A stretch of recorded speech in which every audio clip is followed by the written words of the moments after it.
The rain tapped gently on the cobbled street outside as Jacques Delon, a frail old clockmaker with silver curls and trembling hands, adjusted the gears inside a cherrywood music box.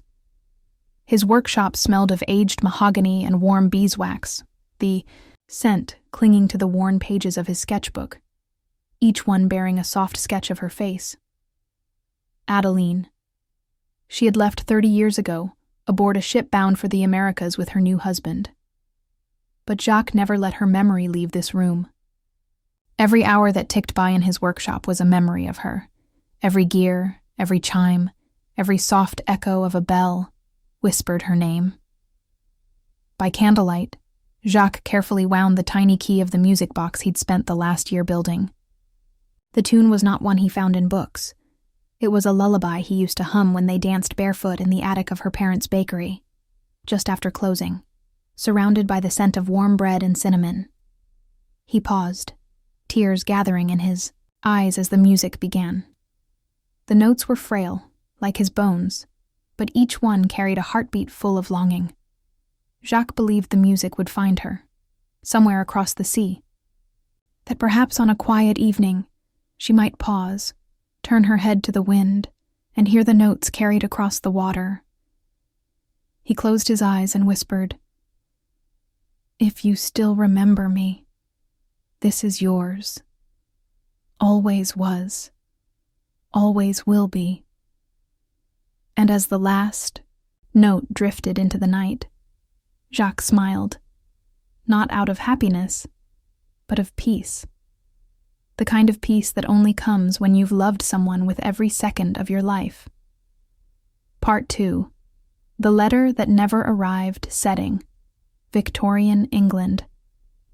A rainy railway town, 1863. The post office always smelled like ink and steam and secrets.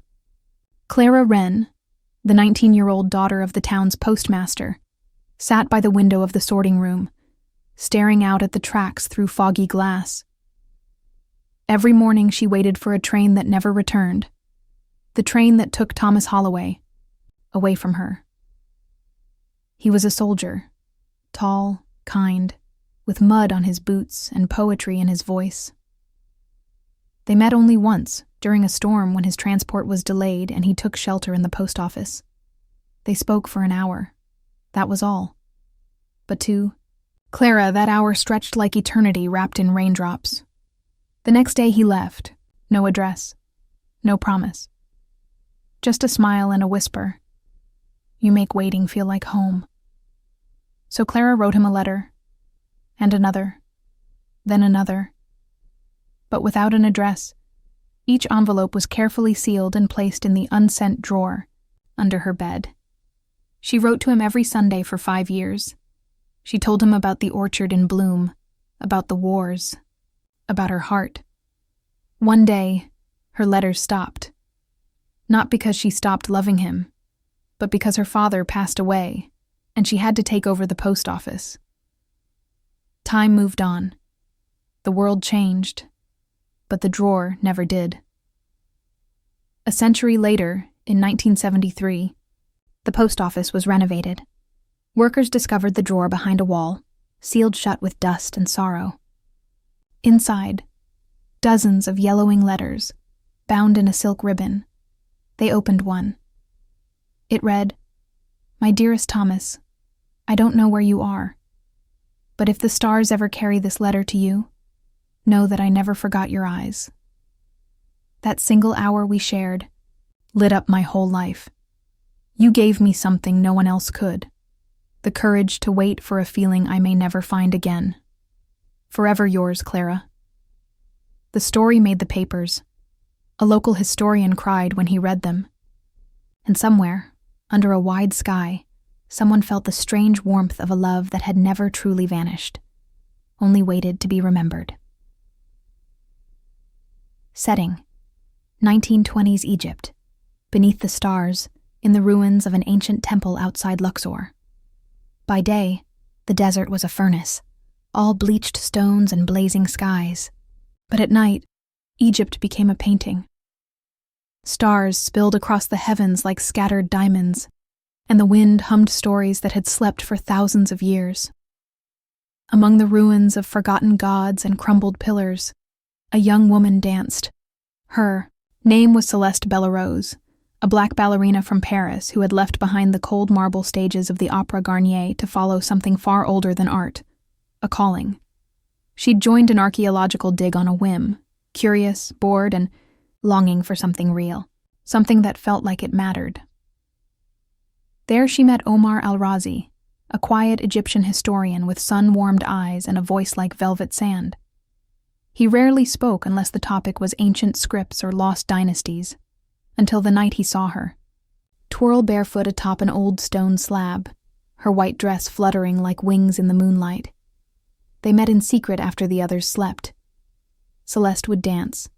Omar would translate ancient hieroglyphs into whispered verses, poetry, laments, love, letters written by pharaohs long gone.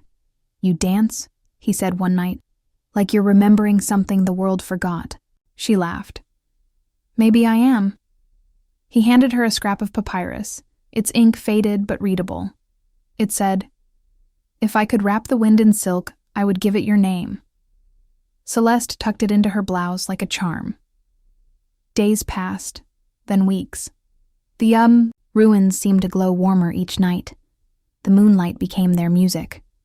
Omar carved a symbol into the base of an obelisk, 2 stars entwined, the old Egyptian sign for eternal soulmates.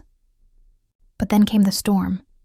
It rose like a beast from the horizon, sand screaming through the valley. The crew ran. Tents collapsed. Dust covered everything. When the storm passed, Omar was gone. They searched for hours. Days. No one found him. His tent, his notebook, even the obelisk with the carved symbol, all vanished beneath the sand. Celeste stayed for 2 more weeks, digging not for treasure, but for a goodbye. On her final morning, she sat beside the ruins with swollen eyes. Clutching the papyrus scrap he gave her, she danced one last time, slowly, barefoot, arms raised to the sky, and the wind whispered something back. Years later, another team uncovered a buried staircase beneath those same ruins. At the bottom, they found a forgotten chamber. On one of its walls, preserved in perfect clarity, were Omar's final words, scrawled in ancient glyphs. She danced in the dust, and I loved her more than I loved history. Part 4. The Painter of Silent Skies Setting. Ming Dynasty, China, in a tranquil village nestled between mountain fog and tea gardens. They called her Mei Lan, the girl who painted the sky. She was born blind, but that did not stop her from seeing. Her mind was filled with color, imagined from words, smells, sounds. Her father was a tea merchant, and each evening, after the tea house closed, he would describe the sky to her in vivid detail. "Tonight," he'd whisper, "it is the color of plum blossoms after rain." Or, "The clouds look like dragons, breath curling around the sun." Or simply, "The stars are shy tonight, only a few dared to appear." May listened carefully, and then she painted. Using handmade brushes, scented inks, and silken rice paper, she created sweeping visions, sunsets with golden rivers, dawns kissed with lavender and jade, moons that wept silver tears. She never saw them with her eyes, but her heart somehow remembered them all. Her father, Liang, adored her. Though her paintings never sold, he framed them in bamboo and hung them on the tea house walls, telling each customer, "This is how love sees the sky." But time was not kind. One winter, Liang fell ill. May, now 17, sat by his bed every night holding his hand. He coughed softly and said, "One day, when I'm gone, I'll become a sunset, so you'll never be alone." On the morning, he passed.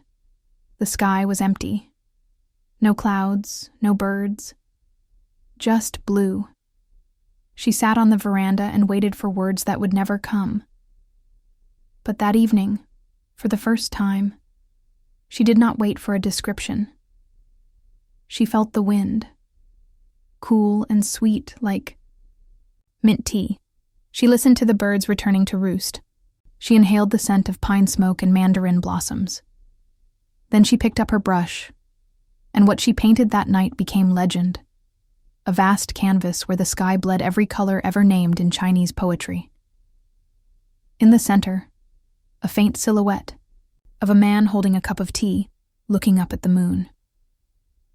Years later, art historians called it the silent farewell. But villagers had another name for it, where the sky misses someone. They say May never painted again. But every dusk, she sat outside, hands on her lap, smiling at the wind as though it were whispering an old bedtime story, in a land of sword and silence. There lived a man named Hiroshi Takeda, a ronin, a samurai without a master. He had once served a powerful lord, known for his skill in battle and unwavering loyalty. But after the war ended and his daimyo fell, Hiroshi laid down his sword and vanished into the mountains. What the world did not know was that he carried not shame, but love.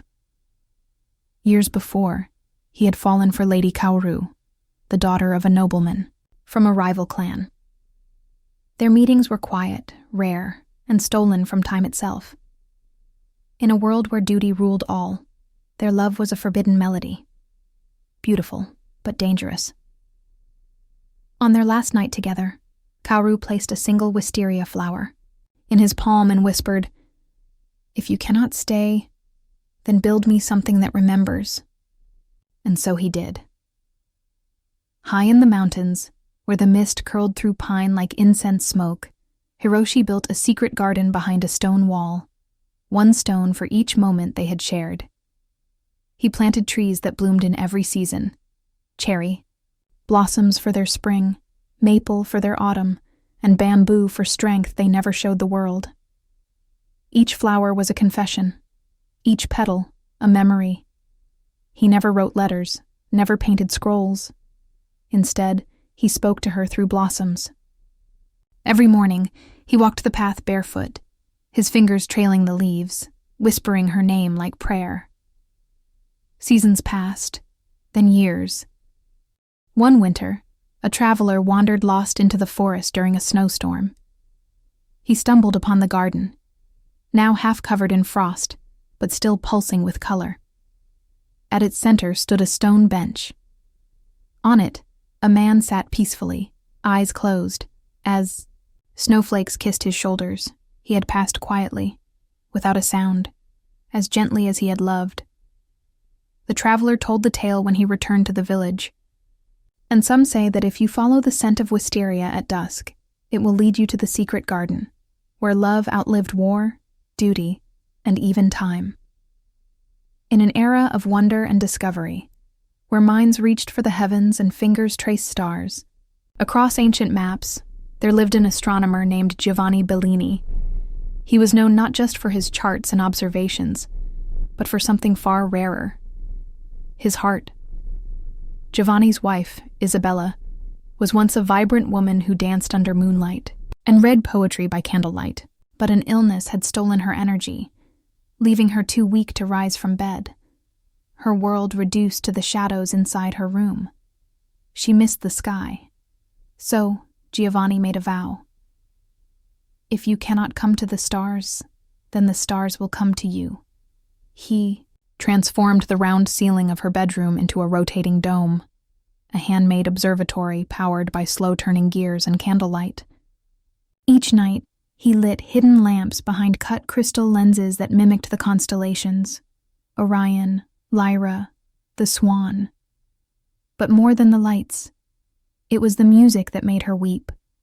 He carved discs from rosewood, each one etched with tiny grooves, that played melodies when turned on a hand-crank music box. The songs were soft lullabies, inspired by the rhythm of the tides, the hum of the cosmos, and the beat of his own heart. As Isabella lay in bed, wrapped in lace and lavender, Giovanni would sit beside her and say, "Tonight, you sleep beneath Saturn's ring. Tomorrow you'll wake with Venus at your side. Sometimes she would smile, sometimes she would cry, but always she would listen.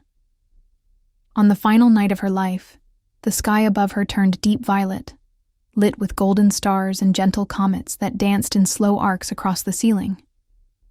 Giovanni turned the last disc he had carved, one made with trembling hands, etched with every lullaby he had ever sung to her. She passed away that night, smiling as if she were flying.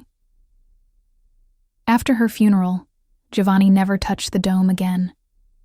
But he left it open for the village children, who came to lie on the floor and gaze upward, dreaming of planets, moons, and love that knew no distance. Years later, a poet who visited wrote, "In that quiet room, the stars once sang for love, and perhaps they still do."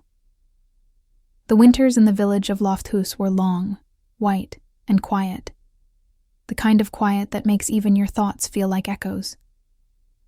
There, in a wooden cottage nestled between frozen hills, lived Elias Hovland, a boy of 10 with hair the color of flax and eyes that shimmered like glass marbles. When Elias was 7, he was caught in a snowstorm on his way home from his grandfather's cabin. He survived, but frostbitten nerves left him nearly deaf. The world grew muffled, like living underwater. The sound of his sister's laugh, the soft voice of his mother, the whisper of wind through birch trees, all faded into a faraway murmur. But Elias didn't grieve, because while he could no longer hear with his ears, he began to feel music with his skin. His grandfather, a retired fiddler with a cracked old violin, placed it in Elias's hands one morning, just after breakfast. "Don't worry about the notes," he said. "Play what you feel." Elias did. He placed the violin beneath his chin, closed his eyes, and pressed the bow against the strings. The first sound was shaky, like a question, but the second was a soft cry, followed by a sigh, and then a whisper of snow, falling on frozen glass. He played every day after that, not by sight or sound, but by vibration, the gentle tremble of string against wood, wood against bone, and bone against breath. His younger sister, Sigrid, who had never spoken a word, since birth would sit cross-legged beside him, swaying, her eyes wet with emotion. They had always communicated in gestures, in glances. But now, through music, they spoke fluently. One evening, under an aurora-streaked sky, Elias stood on the lake's frozen surface and played for her as she danced in her woolen boots, spinning, arms stretched toward the sky as if reaching for their father, who had been lost to the sea. Villagers began to gather, not for entertainment, but for healing. They said Elias's songs reminded them of lost loves, of long winters, of quiet strength. Even the trees seemed to lean in closer when he played. Years passed. Elias became a man, but never left Lofthus.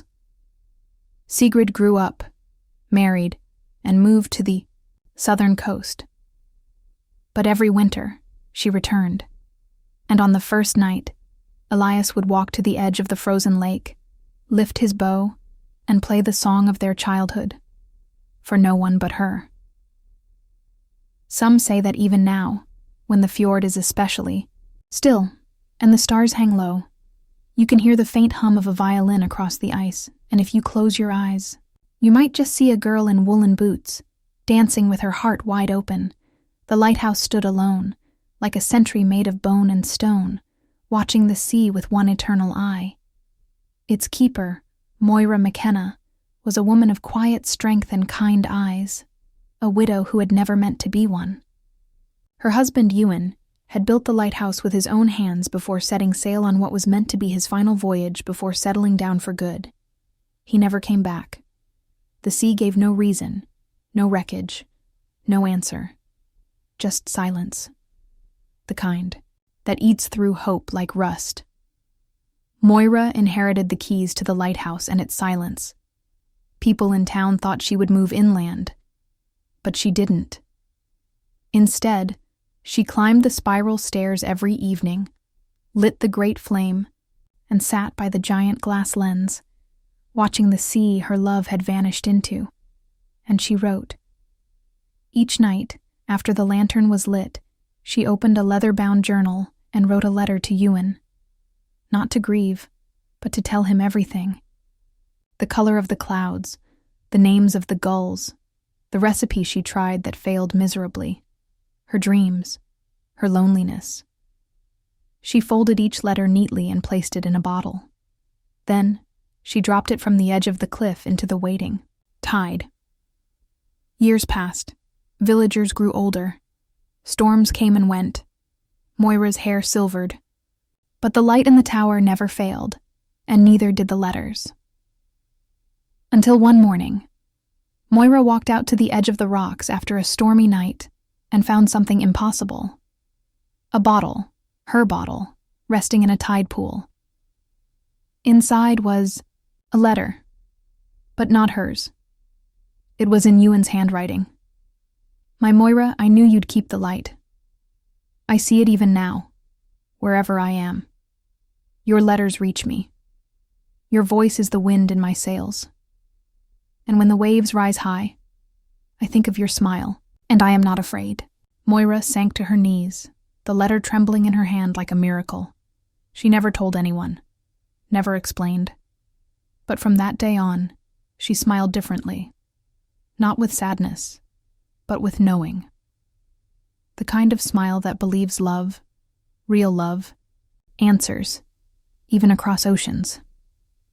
They say the lighthouse still shines, though automated now. But every year, on the day of the great storm, someone places a sealed bottle at the base of the tower. It's never opened, because some letters aren't written to be read. They're written just to say, I still believe in you. There once lived a gifted young poet named Rami el-Noor, the son of a black Moorish musician and a silk weaver. His voice was quiet but lyrical, like the notes of a reed flute drifting across olive groves. Every evening, he sat near the reflecting pools of Alhambra, writing songs that mixed Arabic verses with Spanish rhymes, music that made even the stones want to weep. One dusk, while rehearsing by the Court of Lions, Rami heard footsteps, not loud, but graceful, like silk brushing, over marble. He looked up and met Isabel de Córdoba, the daughter of a Castilian nobleman, with amber eyes and a rebellious heart. She should not have been there. He should not have spoken, but art has always been braver than bloodlines. They began to meet, in secret, cloaked by moonlight and the cover of fountains. He played oud while she plucked harp strings. He wrote verses. She finished them with her laughter. Their song became a shared creation, something tender, wild, and forbidden. But secrets, like melodies, always seek air. Her father found out. Isabel was sent away, hidden in a convent far to the north. Rami, warned by a friend, fled into the Sierra Nevada mountains. Before leaving, he returned once to Alhambra and carved a message into the stone base of the lion fountain. A final lyric. Centuries later, in 1996, a restoration team uncovered the faint lines beneath centuries of limescale. She sang with fire, I answered with rain. Now Alhambra holds our refrain. The melody they created was never recorded, but historians say it matches no known folk tradition, and yet feels familiar to anyone who hears it. To this day, some say that on warm Andalusian nights, if you wander Alhambra's empty halls just before midnight, a ghostly duet floats through the air, harp and oud, as if love still lingers between walls that once dared to hold it. Setting. Nowhere and everywhere. A soft voice beneath a starlit sky, guiding the listener to peace. You've heard these stories, of a clockmaker's promise, a letter that never arrived, a dancer lost to the dust, a blind girl who painted the sky. You've walked through frozen lakes, lighthouse cliffs, desert, ruins, and moonlit palaces. And what did you find? that history isn't made of war and empires alone. It's made of love letters no one sent, gardens no one saw bloom, songs that only two hearts knew, stars that moved for someone's name. History sleeps in quiet corners, in broken instruments, melted candle wax, books with dried petals between the pages. It's in the things we leave behind, not for the world to find, but for one person, just one, who might. And maybe that's why you're here now, eyes heavy, mind wandering. Not to remember kings and battles, but to remember something far more important. How it feels to long, to wait, to hope, to love quietly and to believe. That even the softest moments echo through time. So rest now. Let the stories settle like snow on a quiet field. Let the winds carry these whispers across your dreams, and may you wake tomorrow with the warmth of someone's name on your heart, even if they lived 1,000 years ago. Because in the end, history is not boring. It is the most beautiful lullaby we've ever known.